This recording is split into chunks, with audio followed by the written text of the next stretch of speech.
大家好啊！我哋係 OOS。如果大家仲未訂閱我哋，希望你哋可以撳個訂閱掣，俾我哋多啲支持啊！今集想同大家分享幾樣最近喺 Threads 上面俾人激讚嘅食物評價，仲有兩款平靚正嘅小家電。首先想同大家介紹嘅係呢一款喺 Aldi 出嘅 Chocolate Hot Cross Buns，一袋有6個，價錢係3.99。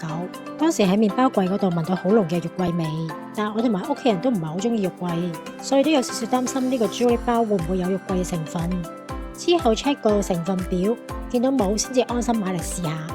返到屋企一開個包裝已經聞到好香嘅朱古力味。個包本身係偏實嘅，我哋跟住又建議放入微波爐嗰度叮15至20秒，一拎出嚟成屋都係濃濃嘅朱古力香。個包仲即刻變得好鬆軟。入面啲朱古力粒仲會溶成朱古力漿，食落去有啲濕潤感，仲好符合香港人對甜品嘅標準，就係唔會太甜辣，但朱古力味又好濃喎，真係幾好味。呢個真係冇介紹錯啊！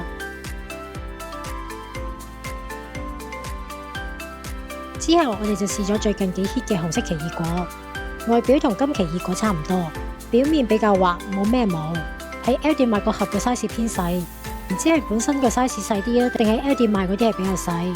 一盒5個，要6個4.9，其實都幾貴。切開之後入面係紅色果肉，幾靚。味道方面就冇普通奇異果咁酸，但係亦都冇金奇異果咁甜，係一種比較清新嘅味道。我自己都幾中意，不過價錢就偏貴咗少少。第3樣想介紹嘅係呢隻獅字頭品牌嘅開心果味雪糕。做特價嘅時候最平可以去到6蚊一盒，真係好抵食啊！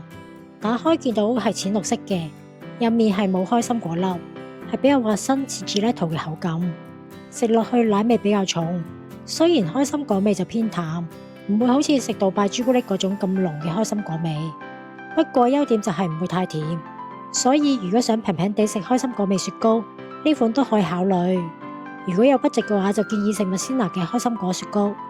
佢嘅開心果味比較濃啲。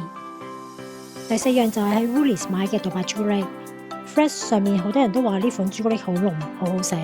咁啱見到佢做特價，7.2一包，就買嚟試下。點知食落真係好失望啊！外層係朱古力皮，入面包住開心果醬同埋少量 nuts，有少少 crunchy 嘅口感。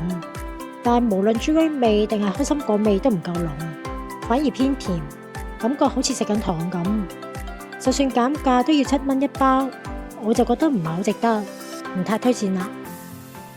最後想介紹下喺 Kmart 買嘅小家電，當時飛碟機同埋多士爐都減價去到7.5一個，你冇睇錯啊，真係7.5一個啊！因為之前一直都想整三文治同埋飛碟，所以就入手試下啦。用咗1個月之後，多士爐真係幾好用，好快就烘好塊麵包，性價比好高啊，值得推薦。不過飛碟機就比較淺，如果餡料放得多就好容易會逼晒啲餡出嚟。但係以呢個價錢嚟講，可以間唔中整下飛碟嚟食都幾好啊。其實澳洲雖然成日都俾人話生活成本好高，但係我覺得除咗稅比較重之外，日常生活入邊其實都有唔少嘅平價選擇，平有平嘅過法，貴有貴嘅享受。最重要係按住自己需要同埋喜好，過一個適合自己嘅生活。今集就去到呢度啦。如果大家中意我哋條片嘅話，記得 comment、like、share 同 subscribe 我哋嘅 channel 啦。